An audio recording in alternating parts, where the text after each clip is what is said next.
ऐश ने अपने रेक्वाजा का यूज करके सारे पोकेमॉन ट्रेनर्स को डोमिनेट किया एंड अब फाइनली अलान को डिफीट करके वो चैंपियन बन गया था। कुछ ही टाइम के अंदर चारमैन ऐश को पोडियम पर बुलाते हैं। ऐश अपने रेक्वाजा, हेराक्रॉस और म्यूटू को बाहर निकालता है। ये वही पोकेमॉन्स थे जिनको ऐश ने मेगा एवोल्यूशन टूर्नामेंट के किसी न किसी पॉइंट पर यूज किया था।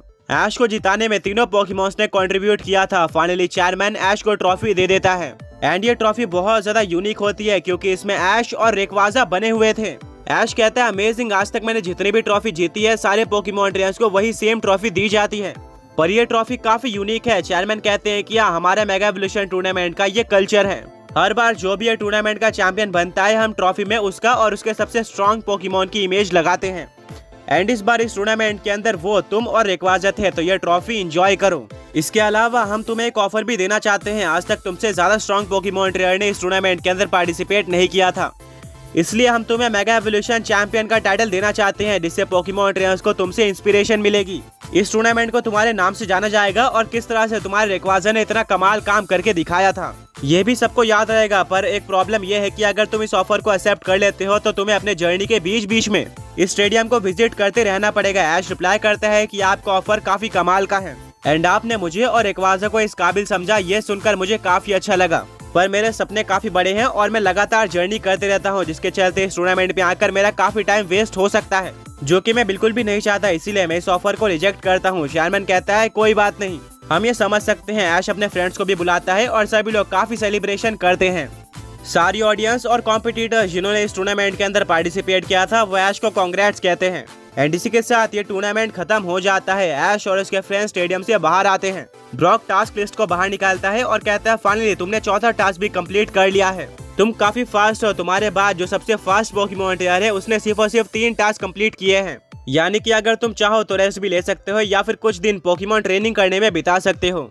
ऐश कहता है नहीं, मैं रुकना नहीं चाहता, मैं जल्दी से इन सारे टास्क को कंप्लीट करके पोकेमॉन ग्रैंड मास्टर चैंपियनशिप में पार्टिसिपेट करना चाहता हूँ। मिस्टी कहती है पर ये चैंपियनशिप तो तभी स्टार्ट होगी जब अच्छे खासे पोकेमॉन ट्रेनर्स ने सारे टास्क कंप्लीट कर लिए होंगे, जिसके लिए तुम्हें आगे जाकर भी वेट करना होगा। ऐश कहता है कि हाँ, मैं आखिर में जाकर वेट कर सकता हूँ, तब मुझे ट्रेनिंग करने के लिए भी काफी टाइम मिल जाएगा जिससे मैं बाकी सारे पोकेमॉन ट्रेनर से आगे हो जाऊंगा। फिलहाल के लिए मैं आगे के सारे टास्क कंप्लीट करूंगा। ब्रॉक कहता है ऑलराइट, तुम्हारा प्लान काफी अच्छा है। वो टास्क लिस्ट को देखता है जहाँ पर उसको पता चलता है कि अब ऐश को 5 बार टास्क करना था, जिसके अकॉर्डिंग अब ऐश को लगातार एक एक करके 10 पोकेमॉन ट्रेनर्स चैलेंज करने वाले हैं। ये पोकेमॉन ट्रेनर्स भी काफी स्ट्रॉन्ग होने वाले हैं। ऐश कहता है क्या सिर्फ और सिर्फ 10 पोकेमॉन ट्रेनर्स? ये टास्क भी मैं यूं ही कर लूंगा। ब्रॉक कहता है पर इसके नीचे लिखा हुआ है कुछ कंडीशंस भी होगी जो कि इस टास्क को और भी ज्यादा टफ और स्कैरी बनाने वाली है। सबसे पहली कंडीशन तो ये है कि तुम्हारी सारी बैटल कैंटो रीजन की लीग यानी कि इंडिगो प्लेटियो में होने वाली है, जहाँ पर सारे 10 पोकेमॉन ट्रेनर्स इकट्ठा होंगे। वो एक एक करके तुमसे फाइट करने वाले हैं और तुम्हें रिवील नहीं किया जाएगा कि वो सारे पोकेमॉन ट्रेनर्स कौन है और उनके पास कैसे पोकेमॉन्स है, जिससे तुम उनके बारे में अच्छे से रिसर्च नहीं कर पाओगे। सारी की सारी बैटल 3-on-3 होने वाली है, जहाँ पर तुम्हें पहले से ही अपने 3 स्ट्रॉन्ग पोकेमॉन्स को रजिस्टर करना होगा। ऐश कहता है क्या मैं अपने हिसाब से पोकेमॉन सेलेक्ट नहीं कर सकता? ब्रॉक कहता है कि हाँ, तुमने बिल्कुल सही समझा, तुम्हें टूर्नामेंट स्टार्ट होने से पहले ही अपने पोकेमॉन्स को लिस्ट करना होगा। ऐश कहता है ठीक है, चाहे अपोनेंट कौन सा भी पोकेमॉन लेके आए, मैं और मेरे पोकेमॉन्स हमेशा से रेडी हैं। ब्रॉक कहता है इसमें लास्ट और सबसे स्कैरी ट्विस्ट ये है कि तुम अपने पोकेमॉन्स को स्विच नहीं कर सकते, यानी कि बैटल के बीच में अगर तुम्हारा कोई पोकेमॉन स्ट्रगल कर रहा है तो तुम उसको पोकेबॉल में लेकर दूसरे पोकेमॉन को बाहर नहीं निकाल पाओगे। और हाँ, इन 10 पोकेमॉन ट्रेनर से तुम्हें लगातार फाइट करनी है और इसके बीच में तुम अपने पोकेमॉन्स को हील भी नहीं कर पाओगे। अगर कोई पोकेमॉन फर्स्ट बैटल में ही डिफीट हो जाता है तो अगले 9 बैटल्स में तुम्हारे पास सिर्फ 2 पोकेमॉन्स बचे होंगे, जिनका यूज करके तुम्हें सारे पोकेमॉन ट्रेनर्स को डिफीट करना है। एंड अगर 10वें बैटल से पहले तुम्हारे तीनों पोकेमॉन्स एलिमिनेट हो जाते हैं तो तुम यह टास्क हार जाओगे। आगे बढ़ने से पहले पिछले पोके क्विज के विनर्स ये रहे।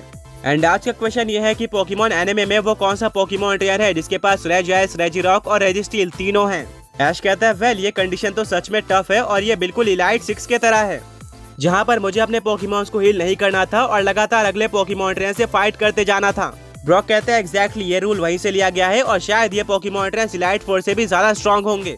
सबसे बड़ी बात तो यह है कि इलाइट 6 में तुम्हें 6 पोकेमॉन यूज करने दिए जा रहे थे, बट यहाँ पर तुम 3 ही पोकेमॉन यूज कर पाओगे। ऐश कहता है अब तो ये टफ लग रहा है, बट कोई बात नहीं, मेरे पास काफी स्ट्रॉन्ग पोकेमॉन्स हैं। मैं इसके लिए रेडी हूँ। ब्रॉक कहता है ऑलराइट, हमें सबसे पहले प्रोफेसर ओक को इन्फॉर्म करना होगा कि ऐश 5वें टास्क करने के लिए आ रहा है, जिससे वो पोकेमॉन ग्रैंड मास्टर कमेटी को इन्फॉर्म कर देंगे और सारे 10 पोकेमॉन ट्रेनर स्टेडियम में आ जाएंगे।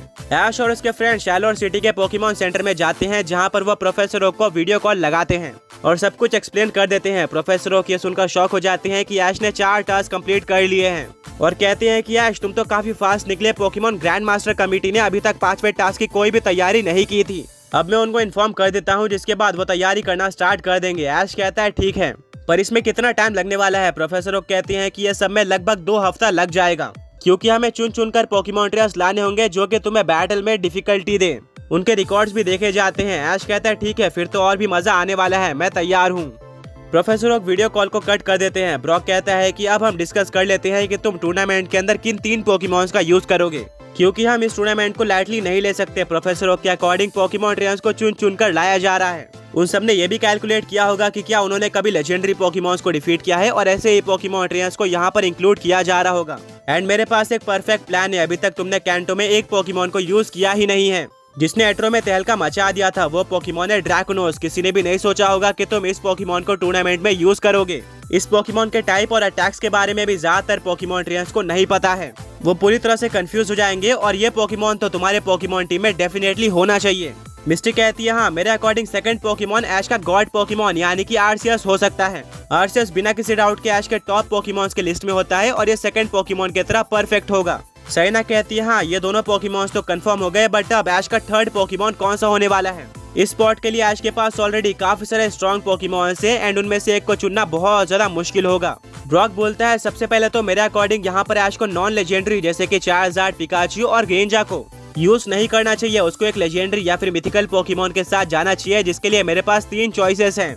सबसे पहला हुपा, जिसके पास एक डिवास्टेटिंग हुपा अनबाउंड फॉर्म है और ये अनस्टॉपेबल हो जाता है। आर्सियस के बाद ये हमेशा ऐश की सेकंड चॉइस रहती है। ये पोकेमॉन्स को समन भी कर सकता है, जिससे ऐश को एडवांटेज मिल जाएगा। सेकंड ऑप्शन है म्यूटू, जिसको ऐश काफी टाइम से यूज करते हुए आया है। दोनों की बॉन्डिंग बहुत ज्यादा कमाल की है और ऐश का म्यूटू मेगा इवॉल्व भी हो सकता है मेगा म्यूटू एक्स में। इसके अलावा थर्ड और लास्ट ऑप्शन की बात करी जाए तो वह पहले तो ऐश के पोकेमॉन टीम का परमानेंट मेंबर नहीं था, और उसने रिसेंटली काफी कमाल करके दिखाया है और इसको भी ऐश के टीम में होना चाहिए।